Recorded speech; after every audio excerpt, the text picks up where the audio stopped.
It's AR the Equalizer, the data scientist of boxing, spinning the block for another breakdown. Let's get into it. In today's video, we're breaking down the strategy, execution, and the keys to victory for the super fight, undisputed versus undisputed, Canelo Alvarez versus Jermell Lions Only Charlo, Lil Charlo, the twin brother of Jermell Charlo, who campaigns at middleweight. We're going to discuss and break down the strategies that each man can be successful September 30th of this year, in which the fight will be taking place in Las Vegas, Nevada at the T-Mobile Arena. We'll get into the fighter profiles and we'll bring up the challenger. We'll highlight the challenger first, in Jermell Charlo, in which he's a mid-range boxer puncher. That's often his strategy. He's not one who is mobile, he doesn't use too much lateral movement. He can, but he's at his best. He's in his best form, in his best rhythm when he's fighting through the mid-range boxing and punching at the same time, catching shots and shooting them back hard. And we've seen him defeat guys such as Erickson Lubin from this range. We've seen him knock out Erickson Lubin in the first round from the mid-range. We've seen him do damage against Tony Harrison in the second fight, fighting from the mid-range. But also, I will highlight in the second fight of the Tony Harrison fight, Jermell Charlo, he was getting outboxed. He was getting outboxed, he was getting outwilled, he was getting outmanned, he was getting hit from the mid-range. The first fight that he fought against Tony Harrison, pretty much the same thing. He was reluctant to let his hands go, and he was just standing in the pocket, not offering too much head movement, just looking for a big shot. That's a pretty common thing with heavy punchers. They fall in love with their power, and they tend to wait too long for that perfect shot. And at the championship level, a lot of guys won't give you the opportunity to land off a perfect shot. And it's not much of a contrast for Canelo Alvarez, because he's the same type of fighter in which Canelo, I would like to call him the patient counter puncher. So he'll give up 5 or 6 rounds just to see where he can find that opening. And I believe it's more of a cerebral approach on his end, because Canelo, he could apply pressure with constant punching on the front foot and, back up and move around. And, he's not that great of a lateral mover, but he's great with his waist movement.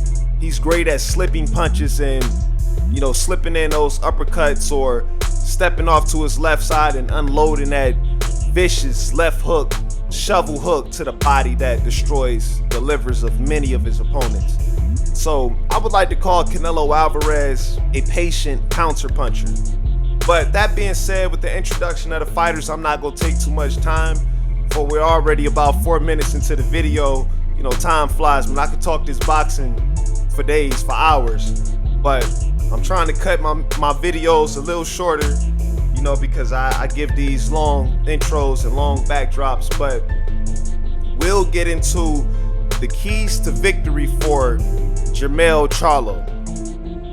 Jermell Charlo, he's jumping up 2 weight classes to challenge Canelo Alvarez for all 4 belts for the undisputed title at 168 pounds super middleweight.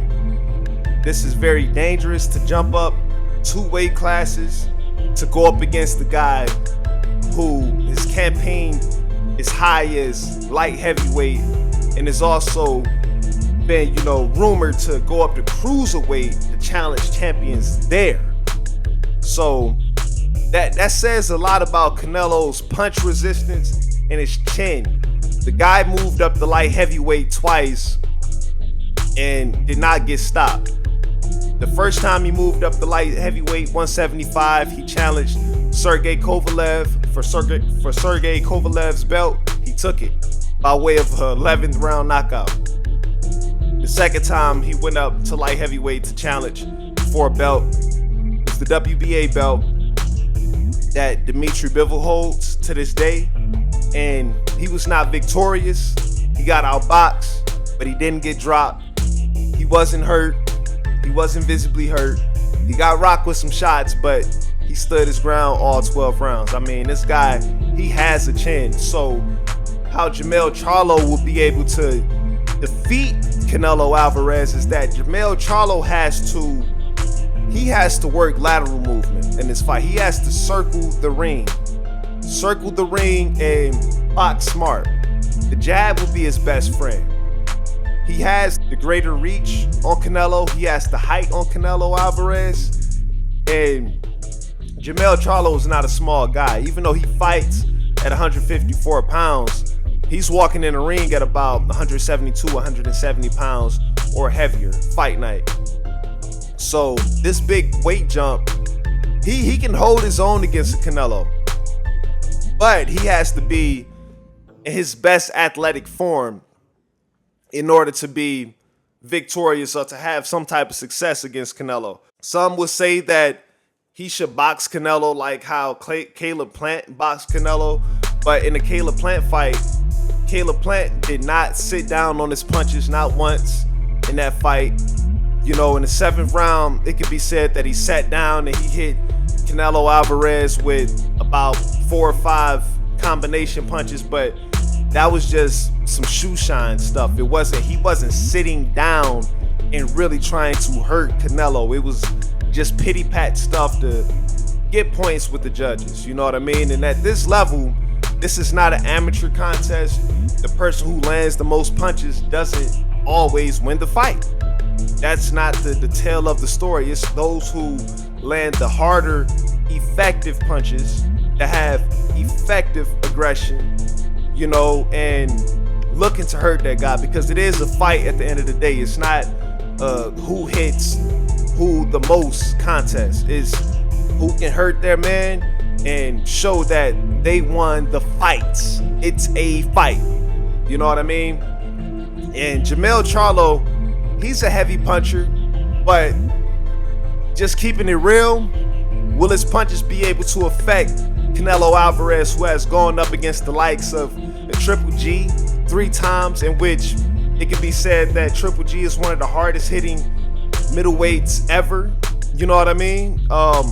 Definitely behind Julian the Hawk Jackson, but Triple G is definitely one of the harder hitting middleweights that we've seen in a long time. Canelo has gone up against, you know, punchers like a Dimitri Bivol, in which Dimitri Bivol, he's not a knockout artist, but he's still a light heavyweight. So every punch, it's going to be a little harder. He got heavy hands. And Canelo, he's going up against some of the best guys. Some of the best guys that's stepped in the ring. Floyd Mayweather, not the hardest puncher, but, you know, one of the best boxers ever. Erislandy Lara, you know, very slick Cuban boxer. He's going up against a hard-hitting Austin Trout. Gave Austin Trout his first loss. And the list goes on. Like Canelo, he's faced some hard-hitting guys. I would say a fading Miguel Cotto, but still, nonetheless, he faced Miguel Cotto when Miguel Cotto was still a prime fighter. Jermell Charlo, it's not going to be the punching power that's going to win him this fight. It's not going to be punching volume that's going to win him this fight. It's going to be smart lateral movement, the use of the jab. And whatever opening he can get behind the jab, he has to land flushing shots. I mean, constantly. It's not even about trying to knock out Canelo or hurt him. You just have to land flush shots. Not just to the head. You really have to invest into the body if you're Jermell Charlo. Why? Because Canelo, he's getting older. I mean, it's no secret that in the later rounds, not even in the later rounds, around like round 7, round 8, in his most recent fights, he's looked to be visibly fatigued at that point, and that's concerning. So with that film on Canelo, If Jermell Charlo is smart, he'll invest into the body, but mix up the attack. Don't make it obvious that you're trying to invest down low, because that's going to get you countered with the uppercut and get you floored early in the fight. You know what I mean? So it's not much that I can say that Jermell Charlo needs to do to be victorious September 30th, but work behind the jab and use lateral movement. Make Canelo follow you and come to you. You know what I mean? Angles. You know, he tried to trap you in the corner, you tie him up, you spin him. You know what I mean? Jermell Charlo, he has to be the smart boxer this fight. He can't be the guy that normally fights from the mid-range, because that's a fight that he won't win. He won't beat Canelo fighting Canelo like how he fought Brian Castano, how he fought every other opponent that he's ever fought. In order for Jermell Charlo to be victorious, he would have to become a boxer. He got to minimize the puncher and just be the boxer, work behind the jab, and find his openings behind the jab. That said, we'll move on to the keys to victory for Canelo Alvarez. And I believe that Canelo, he is who he is. It's no secret. He's not going to show something completely different at this point. Like, the guy, he has 63 fights, 59 wins, 2 losses, 2 draws. Like, the man has had a full career. So it's no secret as to what he can do, what he can't do. You know what I mean? So we understand that he's going to walk Jermell Charlo down. And if Jermell Charlo wants to stand toe-to-toe, Canelo, he's just going to use that tremendous waist movement that he has. He's going to catch punches and shoot hard shots right back at Jermell Charlo.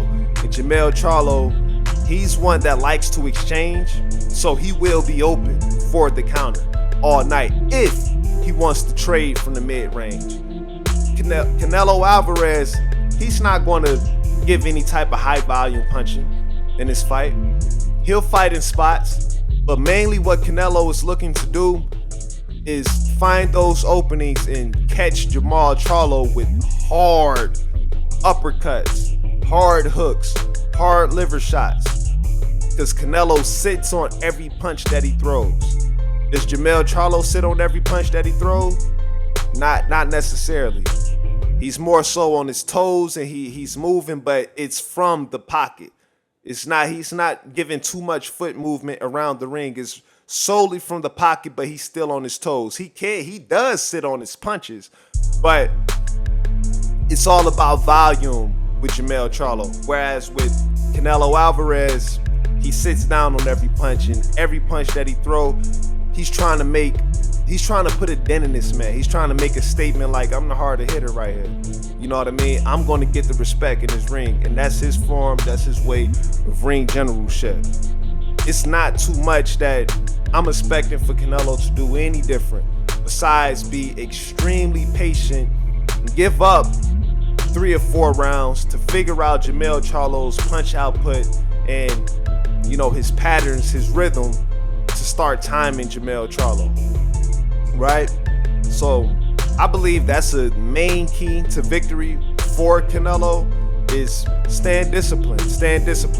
If Jermell Charlo chooses to fight from the pocket, use waist movement, you know, channel that Daniel Jacobs version of Canelo, channel that version, just use waist movement, head movement, get out the way and slip those punches and slip your counters, your hard shots in. You know what I mean? And if Jermell Charlo, you know, wants to fight off the back foot, use lateral movement, cut off the ring, and look for your shots like how you did against Caleb Plant. That's how I see it for Canelo Alvarez being victorious. If he can do that, he can seriously hurt Jermell Charlo just by being who he is. And with that said, I give Canelo Alvarez a 60-40, you know, a 60-40 margin of, you know, victory. I believe 60% of this fight, in my heart, in my mind, it's in favor of Canelo Alvarez. 40%, it's a 40% chance that Jermell Charlo could win. It's a 40% chance, but I'm giving Canelo a 60% chance just based off of his experience, the guys who he shared the ring with, his punching power, you know, and, you know, his head movement, the waist movement, you know, his punch selection, all of those things, you know, his patience, you know, the fatigue is concerning, but you get up for different fighters, and I believe that Canelo, he knows that he has to train his heart out for this fight, and I've seen him training his heart out in the clips that I have seen. And with Jermell Charlo, he has to show us all that he has layers to his game, because if he fights Canelo the same way that he's been fighting everyone else, he may get stopped, right? He may get stopped, but that's my opinion. If you guys like the content, smash the like button. Share this with your friends and family in the boxing community. To stay up to date with this heat that I'm dropping, this fire that I'm dropping, hit the subscribe button and the notification bell to get notified of every video that's dropping. Stay in tune. But it's been real, family. It's AR the Equalizer. Until next time, we out.